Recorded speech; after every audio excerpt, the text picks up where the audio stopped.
जेव्हा जेव्हा हताश व्हाल तेव्हा तेव्हा ही बोधकथा नक्की वाचा. नैराश्य विसरून जाल. एक राजा असतो. त्याच्याकडे मोठ्या प्रमाणात घोडदळ, पायदळ, हत्तीदळ असते. तो राजा प्रजेवर तसेच प्राणीमात्रांवरही प्रेम करणारा होता. त्याचे उदाहरण म्हणजे त्याच्याकडे एक वयोवृद्ध हत्ती होता. तो हत्ती राजाने आपल्या बालपणापासून पाहिला होता. राजाला युद्धामध्ये त्याने अनेकदा वीरश्री खेचून आणण्यासाठी मदत केली होती. मात्र आता तो वयोवृद्ध झाल्याने त्याचा काही उपयोग नव्हता. तसे असले तरी राजाने त्याचे पालनपोषण बंद केले नव्हते. तो इतर प्राण्याप्रमाणेही त्याचीही उत्तम देखभाल ठेवत असे. राजाचे पाहून सैनिकही सगळ्या प्राण्यांना आपुलकीने वागवत असत. एक दिवस त्या हत्तीला आंघोळ घालण्यासाठी माहूत आणि इतर सैनिक त्याला नदीवर घेऊन गेले.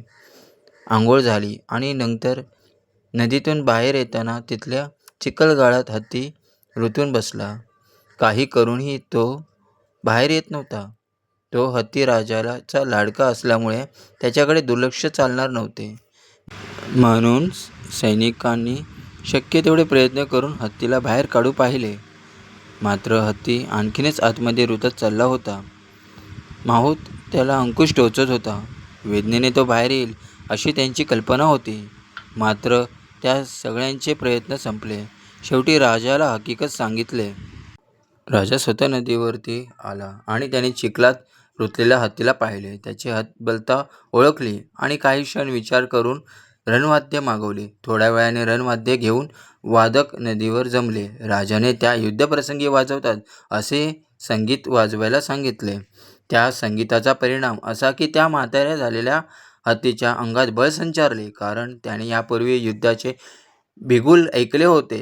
तो सगळी शक्ती एकवटून उठला. चिखलातून पाऊल बाहेर काढत पाय घसरला. तो जिद्दीने पुढे झाला. स्वतः पुढे रेटलं. राजाकडे तो बघत बघत बाहेर आला आणि आनंदाने सोंड वर करून राजाला आपल्या अंगी असलेल्या बळाची प्रचिती दिली. बादशहाने त्याला गोंजारले. सगळ्यांना आनंद झाला. गोष्टीचं तात्पर्य, बळ किंवा जिंकण्याची जिद्द आपल्या सगळ्यांमध्ये असते, पण ते रणवाद्य वाजेपर्यंत आपल्याला त्या शक्तीची जाणीव होत नाही. मात्र ते वाद्य वाजवणारी आपल्याबद्दल जिव्हाळा असलेली व्यक्ती आपल्या आयुष्यात असलेच असे नाही. म्हणून ते वाद्य, अर्थात आपल्यामध्ये जिद्द निर्माण करणारे कारण आपणच ओळखायचे आणि नैराश्याच्या क्षणी ते वाद्य जोरजोराने मनात वाजवायचे, जेणेकरून आपल्या खडबडून जाग येईल आणि आपण नैराश्याच्या चिखलातून वेळोवेळी बाहेर पडू शकू.